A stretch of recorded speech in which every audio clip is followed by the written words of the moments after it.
Adventuring with the S.G.O.C.C. and this week's version of In the Bunker with Geoff.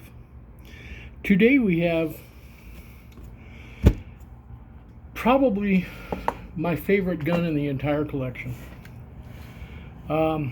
Maybe, I don't know. It's in the top 2 or 3 for sure.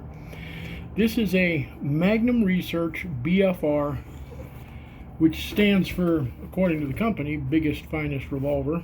But I think perhaps we may draw a conclusion that maybe it stands for something else. What it shoots is these great big monsters. And to compare, this is a 500 Smith & Wesson Magnum. This is a 9mm. It's just ridiculous. So if pterodactyls ever make a return, we're ready. This one is absolutely stone stock. It is a 500 Smith & Wesson Magnum by Magnum Research. It's all stainless. It is a 10-inch barrel, and it is just a monster. I love it. Takes 2 hands to fire it. Myself and one other person have been the only ones who have actually attempted to fire it. One of these days I hope to get my nephew up here from Phoenix and let him have his way with it. It's a tremendous gun. As usual with most of the guns that I have purchased, I did not pay retail, which is okay. It's a fun gun to shoot.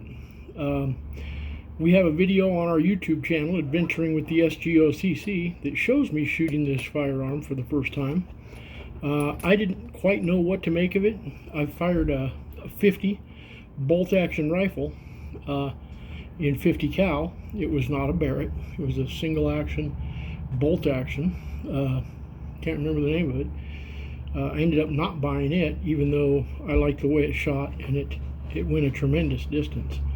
But the price point was just too high when I compared it to Gunbroker and a few other places. But this one is just tremendous. It takes 2 hands. If you go back and look at the video, the first time I fired it, it threw both my hands over my head, mostly because I had never fired it before and quite honestly didn't know what to expect. I stand 6'3" and dress out about 3.5, and that's the kind of meat you need if you're going to fire this thing on a regular basis, especially repeatedly. Now, anybody familiar with the channel will note the size of my brother Tim. He does not dress out that high or with that much tank. He's a lot smaller. He won't fire this gun for obvious reasons. He thinks it'll break his arm. But I quite enjoy it.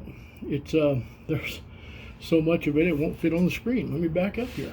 Here we go. So as you can see, it stretches from shoulder to shoulder on the handle.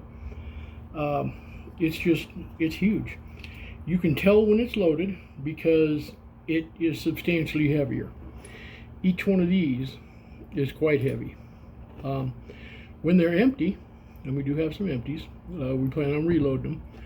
Might go a little hotter on the powder, but they're just huge.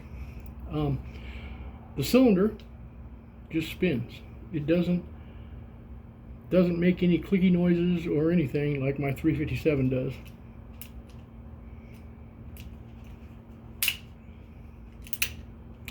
And it is very solid. I like firing this gun, but the worst part about firing this gun is each one of these are $5 to $6 when you can find them. If I could buy them in bulk, they'd be around $4 and a quarter. But can't do that just yet. But it is a great gun. I recommend, if you ever have an opportunity to fire one of these monsters, take advantage, take it out for a shoot. You will not regret it. And if pterodactyls or, you know, dinosaurs ever make a comeback, you'll be ready. Thanks for watching. This has been episode number 2 of In the Bunker with Geoff. Thanks very much, and more to follow. This has been a Fun Brothers production.